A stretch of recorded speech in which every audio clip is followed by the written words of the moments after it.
상대적 비교 때문에 네. 그래서 뭐 흑수저니 뭐 이런 얘기가 나오는 거고 뭐 네. 현실이 어렵고 힘들고 그러다 보니까 뭐 헬조선 이런 얘기도 나오는 건데 그러면 그럴수록 부정적 얘기보다는 긍정적 얘기가 더 도움이 된다. 그 말씀이신 거죠? 네, 실제로 사람들이 필요 없는 것에 비교를 하고 필요 없는 것에 스트레스를 받습니다.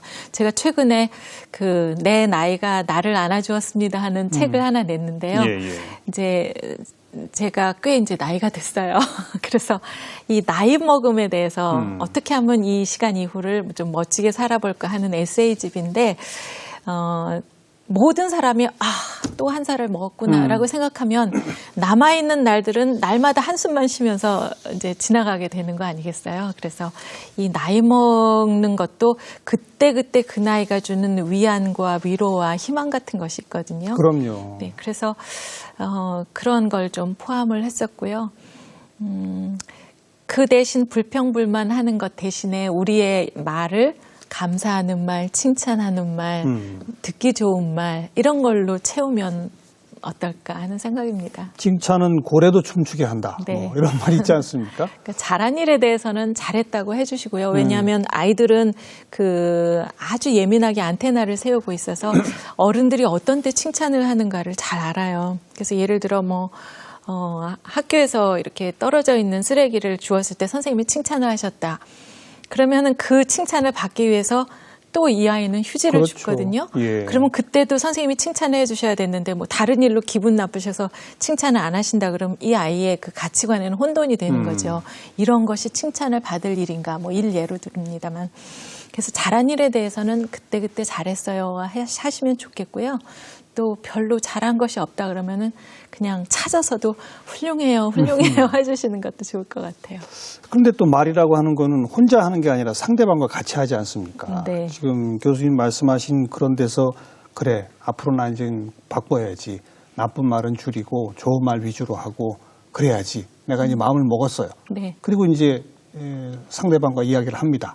저는 그런 식으로 바뀐 자세로 했어요. 네. 근데 상대방은 옛날하고 똑같이 해요. 저한테 막 뭐라고 화내고 막 그런단 말이에요. 그럼 저도 또 화가 나잖아요. 그러면은 이제 틀린 거죠. 제가 아까 말씀드린 것처럼 그 이제 도전을 해야 기회가 생기는데 기회까지는 왔잖아요. 한 번 했다가 그게 안 되면 변화할 수가 없는 거예요. 네, 예. 그러니까 계속 한번 해보셔야죠. 계속 이거 처음이라서 잘 안 되는구나. 또 한 번 해보고 그다음 해보고 적어도 한 3번 이상을 해보다 보면요. 이제 보통은 아내가 이제 말을 좀 바꾸기로 작정하고 이렇게 하면은 남편이 아유 여보 이렇게 좋은 말 해줘서 고마워 이런 분은 없으시고요. 너 왜 그래? 뭐 잘못 먹었어요? 이렇게 말할 수도 있거든요. 예. 그래도 꿋꿋하게 한번 해보세요. 실험을 해보시고 도전이 계속되면은 어느 날 이제 좋아하는 얼굴이 나타납니다. 그리고 상대방이 변하는 모습을 아까 그랬잖아요. 나도 변하고 상대방도 변하고 우리의 그 상황도 변한다고요. 실험을 꼭 해보셔야 될 것 같아요. 도전하고 네. 그래서 상대가 안 그 변했다고 포기하지 말고 또 도전하고 계속 해보고요. 네. 또 도전하고 네. 어려운데요. 근데 확실히 효과는 있어요. 그러니까 찾아다니면서 예를 들어 뭐 칭찬과 감사가 좋다 그러면 열심히 하는 거죠. 남편이 뭐 늘 해주는 것 같은 일에도 어쩜 당신은 이걸 이렇게 잘하세요라고 뭐 보통 뭐 이런 그 청소를 도와주는 남편이다 그러면은 왜 여기는 이렇게 더럽게 했어요 이렇게 하시지 말고요. 일단 청소기를 들었다 그러면 여보 오늘도 해주시네요. 너무 감사해요. 오늘은 왜 이러나 이렇게 생각하시겠지만 그거를 자꾸 반복하시다 보면 다음에도 또 해주시고 다음에도 또 해주시고 그러실 것 같아요. 네. 그러니까 우리 신 교수님은 그런 비난, 불평 이런 거는 하지 말아라. 네. 가능하면. 그 문제 제기를 할 때는요. 뭔가 좀 가르쳐야 되고 네. 뭐 훈계도 필요하고 이럴 때는 어떻게 해야 합니까? 이렇게 긴 시간을 가지고 저는 말을 하는 게 좋을 것 같아요. 긴 시간을 갖고 네. 바로바로 화를 내거나 그것이 아니라. 네. 요즘 부모들 보면 이제 아이들이 막 잘할 때는요. 급하잖아요. 빨리 저 행동을 끊어야지 그 다음에 나도 살림해야 되고 또 다른 아이가 칭얼대고 하니까 그런데 조금 이렇게 지켜보시고요. 그 다음에 오늘 제가 뭘 잘못했다 그러면은 거기다 대고 돌아 있는 아이한테 막 말을 쏟아낼 것이 아니라 예. 그 아이를 정식으로 상대방으로 파트너로 이렇게 생각하고 잠깐만 한번 앉아볼까? 엄마가 할 얘기가 있는데 아까 이렇게 한 너의 행동은 이러이런 것 같아 라고 이렇게 설명을 하면서 하면 뭐 유든 아이든 간에 그 아이의 미래를 위해서도 그건 옳지 않다는 행동인 거는 말을 해주는 거는 부모로서 나쁘지 않은 일이니까요. 그러니까 거기서의 핵심 포인트는 뭔가 화가 났을 때 바로 터뜨리지 마라 이거네요. 저는 그렇게 생각해요. 그죠? 네. 그리고 나중에 대화할 때도 그 사람의 그 자체를 존중을 해서 이 사람이 내 말을 들을 때 어떤 반응일지를 생각한다면 그렇게 이렇게 뒤돌아 있는 아이한테 나쁜 말을 막 쏟아내고 던져버릴 수는 없을 것 같은 생각이 들어요. 예. 화 잘 안 내시죠? 아, 화는 납니다. 화는 나는데요. 옛날에 왜 올코트 여사가 쓴 작은 아씨들이라는 책이 있었어요. 이제, 아버지는 군인으로 멀리 가시고 엄마가 네 자매를 데리고 이제 키우시는 그런 얘기인데 어렸을 때 읽은 얘기인데 그 중에서 한 문장이 굉장히, 기억에 남는데 어머니가 굉장히 온화하셨어요. 그랬더니 딸이 물었습니다. 엄마는 화가 안 나세요? 그랬더니 화가 나지. 그런데 이 화를 참는데 40년 걸렸단다. 그런데 앞으로 화를 내지 않기 위해서는 또 다른 40년이 필요할 것 같아. 이렇게 말씀을 하셨는데 어린 마음에 그 말이 너무 좋았어요. 어떻게 이 사람은 이렇게 삶을 살았을까. 그래서 화가 나는데 그렇게 불쑥 내지 않으려고 노력은 합니다. 그 방법밖에 없는 거죠. 네. 화 안 나는 사람은 없는 거죠. 네. 그렇죠. 그런데 그걸 불쑥 터뜨리고 표현할수록 관계는 망가지고 네. 관계가 망가진다는 얘기는 내가 화를 낸 이유, 그 목적을 달성하는데 방해가 된다는 거 아닙니까? 오히려. 그죠? 그렇죠. 목적 달성을 못 해요. 그러니까 화가 났을 때 이성적이 되지 않으면요. 모든 게 다 이제 허사가 되죠. 제가 어느 날 냉장고 안에 오이를 이렇게 넣는데요. 너무 이 냉동 쪽하고 가까운 데 있었나 봐요. 그래서 얼었어요. 그래서 무심결에 아이고 얼었네 하고 이걸 꺼내놨어요. 나중에 이게 녹았는데 오이가 쓸 수 없이 이렇게 다 물러진 거예요. 그걸 보는 순간 굉장한 걸 느꼈습니다. 사람의 마음도 이럴 것 같다. 한 번 얼어붙은 마음은 녹인다고 다시 쓸 수는 없다. 그래서 특히 가까운 사람일수록 부모 자식 간이나 부부 간이나 한 직장 안에서 늘 보면서 일해야 되는 사람은 상대방을 무시하거나 마음을 상하게 하는 말은 정말 조심해야 되겠다. 뭐 부부싸움은 칼로 물베기라고 그러지만요. 그게 아닌 것 같아요. 근데 그 가까운 사이일수록 사실은 더 마음에 상처 주는 말을 더 많이 하잖아요. 그렇죠. 가까운 사람한테 그런 일이 더 많은데요. 그러니까 더 많이 노력을 해야 되겠죠. 화날 때 그걸 바로바로 표현하는 것은 상대방에게도 나에게도 해가 될 뿐이다. 네. 결국은 잠시 참고 시간을 갖고 어떤 정해진 상황에서 할 말이 있으면 그때 상대 입장을 헤아리면서 말을 해라. 너무 어렵게 말씀하셨지만 좋은 방법으로 하나는요. 이렇게 막 갑자기 화가 나서 진짜 손이 올라갈 것 같은 그런 순간에요. 일단 그 자리를 떠나시는 거예요. 그래서 냉장고로 가서 물 한 컵을 꺼내서 드세요. 그러려면 물병 꺼내야죠. 컵을 찾아서 이렇게 해서 한 잔을 따라서 마시잖아요. 그 사이에 화가 삭혀집니다. 그렇죠. 그리고 돌아와서 다시 싸우실 의사가 있으시면 와봤을 때는 아까랑은 조금 다른 상황이 된다는 그런 얘기도 한 1초, 2초라도 일단 시간을 좀 벌어라. 그런 얘기도.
지금 이제 주로 그 1대1이나 뭐 이런 몇 사람 사이의 인간관계에서 벌어지는 이야기, 말하기, 이제 네. 그거를 주로 이야기를 좀 나눠봤는데, 이 방송 보시는 분들 가운데 또 그런 생각하시는 분들 많아요. 아, 나는 사람들 조금 많은 데만 서면 그냥 얼어붙어서 말을 못해. 네. 이런 분들한테 좀 또 코치를 해주시면 좀 자신감 있게 말하는 법, 뭐 이런 네. 것도 좀 있습니까?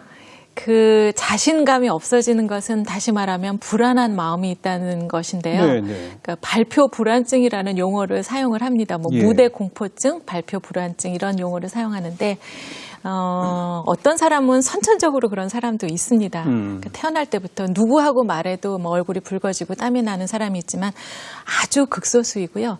대부분의 사람들은 그 후천적인 상황적인 불안증이라고 그러거든요. 예, 예. 말하자면 내가 말하는 이 상황이 너무나 중요하기 때문에 불안함이 생기는 거예요. 제가 방송에 나와서 이렇게 정말 많은 시청자들이 보시니까 좀 떨리고 불안할 거 아니겠어요? 보통 때 말하던 것보다 굉장히 긴장이 되거든요. 그런 거. 아니면 인터뷰에 가서 말을 하면 이것이 잘 돼야 내가 이 회사에 취직을 한다. 그렇죠. 이 학교에 들어갈 수 있다. 또 아니면 이 말을 잘해야지 우리 여자친구의 어머니한테 합격 네, 점수를 네, 받아서 네. 결혼을 할 수 있다. 이런 상황이 되면은 저절로 긴장을 할 수밖에 없다는 거죠. 그래서 일단은 첫째 그 단계는 그런 상황이 있다는 거를 인식하는 게 중요합니다. 남들도 다 그래. 원래 그런 거야. 그런 거를 알고 나만 떨린 게 아니야? 네, 원래 이렇게 떨리는 거야. 라고 생각하면서 이제 그걸 끌어안고 가면서요. 그 다음에는 이제 준비를 하는 거죠. 뭐 말해야 될 내용을 준비한다던가 또 뭐 그 말하는 사람 자기 분석을 좀 더 한다든가 나는 이럴 때는 어떻다? 뭐 이런 것들 자기 분석을 하고 내가 공신력이 있는 사람이냐 이 말을 하는데 준비가 되었느냐 이런 여러 가지를 하고요. 그다음에 이제 청중도 분석을 하는 거래요. 그래서 많은 청중도 분석하고 한 사람일 때는 그 사람에 대한 그 정보도 알고 있으면 예, 예. 훨씬 자신감이 생기죠. 예. 그리고 말할 거리를 준비하고 그러면은 훨씬 더 그 불안함이 지나갈 수가 있습니다. 결국은 많이 준비할수록 네. 불안감은 떨어진다. 네. 물론이죠. 그리고 그 첫 단계인 남들도 다 그래. 그거 굉장히 좋습니다. 네, 네. 그리고 교수님 쓰신 책에 보니까 스피치 쉐도잉? 네. 이건 뭡니까? 이거는 제가 그 전에 통역대학원이라는 데를 대학원을 다녔는데 이제 외국어 배울 때 그 전에 중고등학교 때 배울 때 외국어는 잘 듣고 따라하세요 였었어요. 네, 네. 근데 짧은 거는 잘 듣고 따라할 수 있는데 긴 거는 어렵더라고요. 근데 실제적으로 그 통역대학원에서 배울 때 보니까 한 사람이 말하는 것을 한 2, 3초 사이를 두고 앵무새처럼 따라하는 거예요. 그래서 인토네이션, 발음, 뭐 어조, 뭐 하여튼 그런 거를 다 따라서 이렇게 하면은요. 예. 외국어 공부하는데 아주 좋고요. 또 한국어라 하더라도 내가 뭐 방송에 나오는 분처럼 잘하고 싶다 그러면 그 모범이 되는 분의 그 뭐 방송을 틀어놓는 거나 이렇게 하면서 그분의 말을 이렇게 똑같이 따라해 보는 거예요. 그 사람의 그 하는 걸 그대로 따라해 보면 그 같이 정확하게 말을 할 수 있는 그거는 네. 예컨대 발음, 어조 네. 이런 걸 교정하는 데 도움이 된다는 거죠? 네, 아주 좋습니다. 그리고 그걸 소리내서 자꾸 반복해서 따라해 보다 보면 많은 사람 앞에 서서 말하는 것에 자신감에 도움이 되겠네요. 그러면요. 그렇죠? 거기에서 이제 그 어조나 발음도 뭐 얻지만 그 표현 같은 것도 많이 얻을 수가 있어요. 하여튼 따라 할 만한 그 소재는 무궁무진하니까 그럼요. 그것도 찾아서 연습해 보고 하면 그것도 발표 불안증 극복에도 도움이 된다. 네. 그 말씀. 주변 분들이나 가정에서 거의 갈등이 없으실 것 같아요. 그런 자세로 임하시고 대화하시면. 말은 이렇게 하는데요. 실천은 또 다른 이야기인 것 같습니다. 그래서 늘 실수가 많죠. 많은데 하나 달라진 것은 예전보다는 이제 제가 이렇게 밖에 나가서 강연도 하고 가르치기도 하다 보니까 나도 모르게 말을 해놓고 이건 잘못한 거다. 그런 생각이 들어요. 그래서 다시는 하지 말아야지. 그러고선 또 하죠. 네.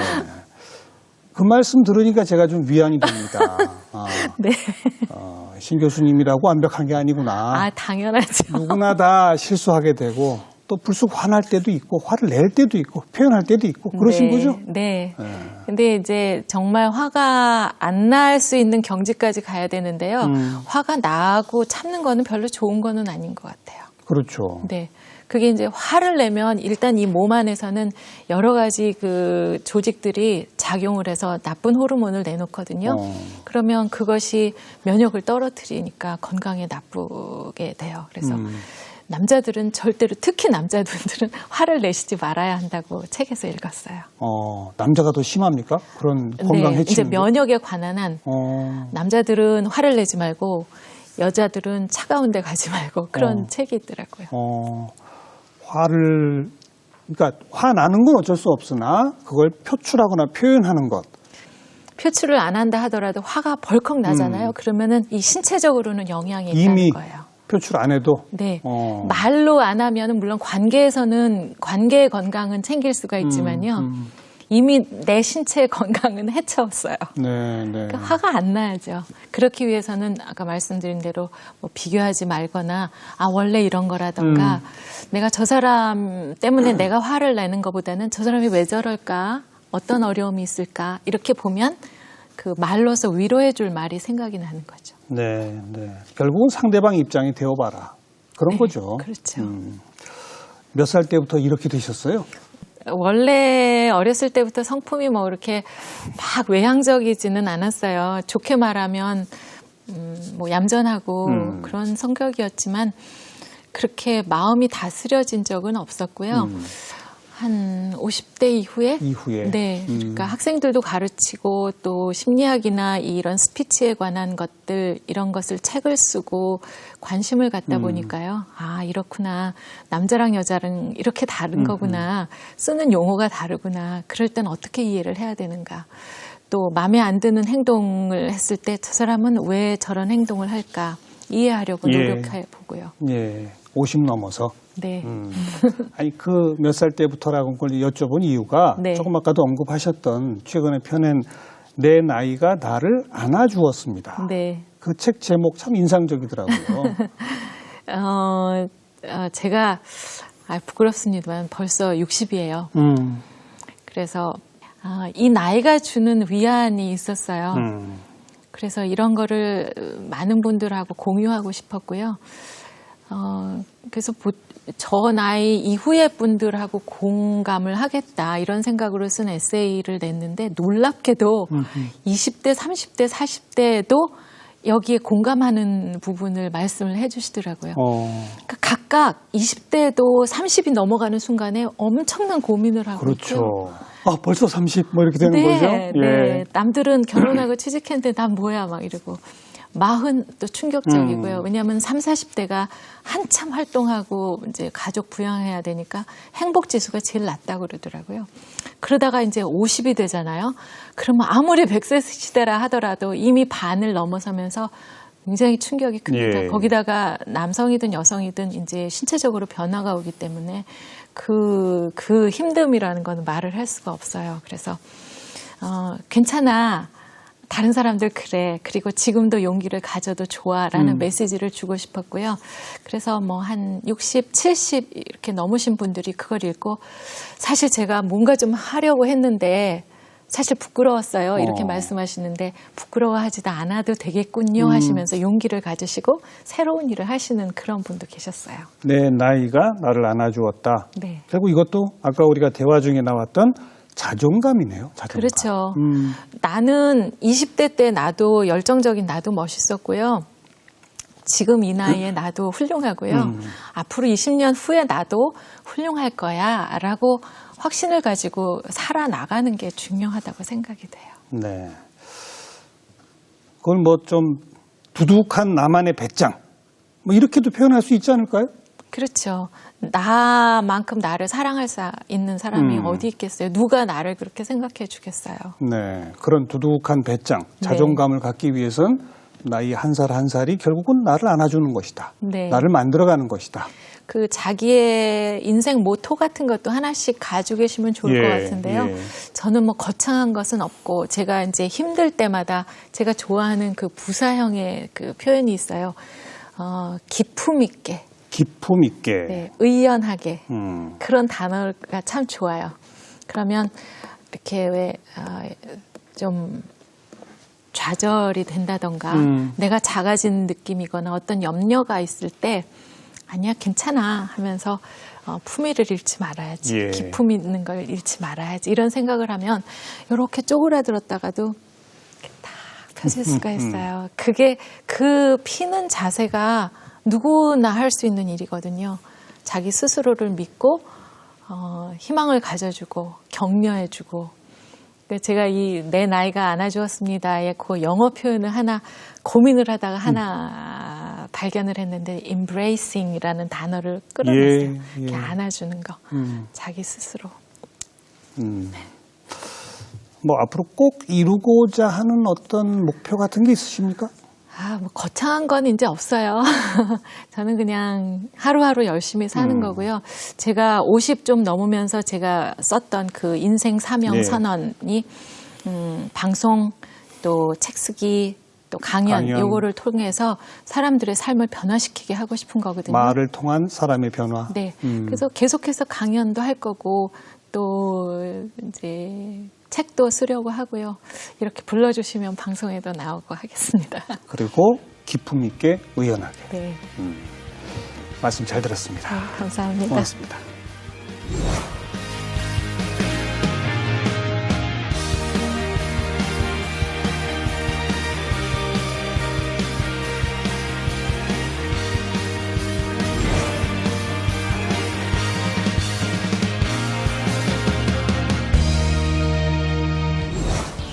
네, 뭐 복잡하지 않습니다. 남의 말 우선 잘 들어주는 것, 그 사람의 마음까지 헤아리면서 그리고 나쁜 말 안 하고 좋은 말 많이 하는 것 한 번씩 실천해 보시기 바랍니다.